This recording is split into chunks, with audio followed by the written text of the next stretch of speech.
ہر چیز کا علاج ہے ضد سے. حدیث میں آیا ہے مثلا ضاد الشہوہ بالعفہ، شہوت کا علاج کرو اس کی ضد عفت سے. مثلا حدیث میں آیا ہے کہ ضادوہی کے لفظ کے ساتھ کہ ضد اپوزٹ. مثلا فرمایا کہ غصے کا علاج کرو بردباری سے، حلم سے، یعنی کم از کم پریٹینڈ کرو کہ میں اس وقت اپنے بردبار ہوں، حلیم ہوں.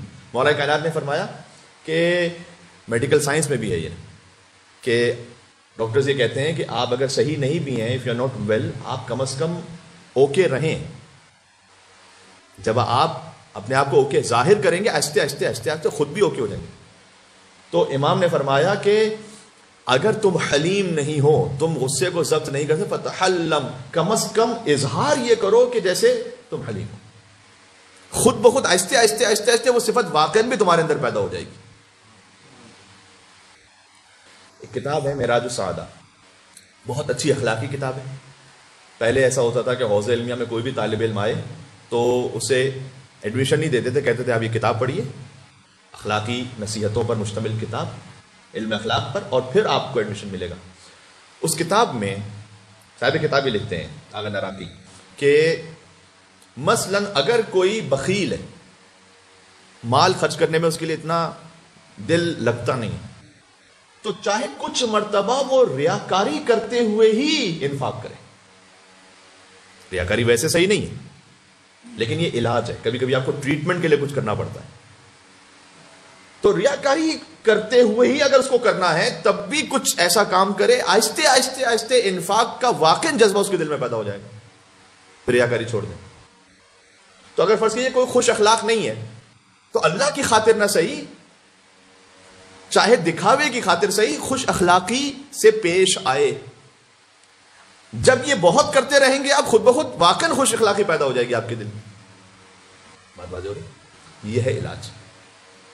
تو آج کی گفتگو کا خلاصہ کیا ہوا کہ گناہ ہمیشہ برا ہے، نیکی ہمیشہ اچھی ہے، لیکن کبھی کبھار گناہ اتنا بڑھ جاتا ہے کہ والا عجبہ کہ کثرت الخبیث، آپ ہر طرف دیکھتے ہیں گناہ ہی گناہ ہے.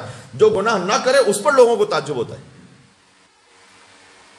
اس صورت میں فاتقوا اللہ، اللہ کا تقوی اختیار کرو. یا اولی الالباب، اگر تم عقل رکھتے ہو تو ایسی حالت میں بھی تم اللہ کا تقوی اختیار کرو گے، لعلکم تفلحون، تاکہ اپنے آپ کو تم بچا سکو. پھر اس کے بعد میں عرض کیا کہ آپ کو ہر چیز کے لیے پہلے یہ دیکھنا پڑتا ہے کہ یہ ہے، اقرار کرنا پڑتا ہے دل میں، پھر اس کے بعد کیوں ہے اس کی طرف جانا پڑتا ہے.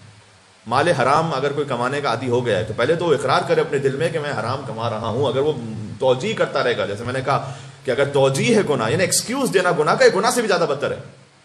اگر وہ اس کو حقیر سمجھتا رہے گا تو اس سے بھی زیادہ بدتر ہے. تو پہلے تو اس کو اقرار دل میں کرنا پڑے گا کہ میں غلط کام کر رہا ہوں.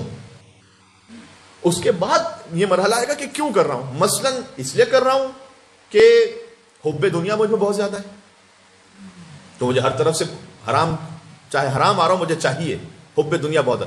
یا دکھاوا، ظاہر پرستی بہت زیادہ ہے. بعض لوگوں میں اس طرح سے ہوتا ہے کہ اگر فلاں کے گھر پہ کوئی چیز آئی ہے تو ہمارے گھر پہ بھی ہونی چاہیے، اگر اس کی کوئی ایسی برانڈ کی کار ہے تو ہمارے یہاں بھی ہونی چاہیے، اگر اس کے یہاں ایسے کوئی یوٹینسلز ہے تو ہمارے یہاں بھی اسی طرح کے ہونے چاہیے، اس کے یہاں اگر کوئی فرنیچر ایسا ہمارے بھی ایسے ہی ہونے چاہیے، اس لیول کے ہونے چاہیے، اس سے بڑھ کے ہونے چاہیے. کبھی کبھار خدا نخواستہ یہ مجلسوں میں بھی آ جاتا ہے، اگر اس کی ایسی مجلس ہے تو ہم اس سے بڑھ کے مجلس کر کے دکھائیں گے. اس نے اگر فلاں خطیب کو بلایا، ہم اس سے بھی بڑے خطیب کو بلا کے دکھائیں گے. ذکر اہل بیت نیت نہیں رہتی، اپنی شہرت نیت ہوتی ہے. یہاں مشکل کیا ہے؟ کبھی گھر والوں کی طرف سے مشکل ہوتی ہے. انسان خود اتنا زیادہ مال دنیا کی طرف نہیں جانا چاہتا، لیکن فرض یہ ہے کہ گھر والوں کی طرف سے زیادہ پریشر ہے، وہ بیچارہ اسی میں پھنسا ہوا ہے کہ ہمیں تو ایسی ہی گاڑی چاہیے، ہمیں تو ایسے ہی زیورات چاہیے، ہمیں تو اسی طرح سے، ہمیں تو یہاں ہر سال میں 3-4 مرتبہ ہمیں جانا ہے گھومنے پھرنے کے لیے فلاں فلاں جگہ پر، سب جاتے ہیں ہمیں بھی جانا ہے. اب چاہے حلال سے ہے کہ نہیں ہے، اب حرام کی طرف جائے تو کیوں ہے یہ سمجھنا ضروری. اس کے بعد حوصلہ، توانائی کہ انشاءاللہ اس کے لیے حل کر سکوں میں. اور حل کرنے کے لیے کیا کرنا ہے؟ آپ نے اس کی ضد کو کرنا ہے. چاہے آپ پریٹینڈ کر رہے ہیں لیکن آپ نے ضد کو کرنا ہے. یہ آج کی گفتگو کا خلاصہ ہو گیا. اللہ سبحانہ و تعالی ہمیں گناہ سے بچنے کی توفیق عطا فرمائے، حلال پر چلنے کی توفیق عطا فرمائے، حضرت حجت کے قلب مقدس کو ہم سے خوشنود فرمائے.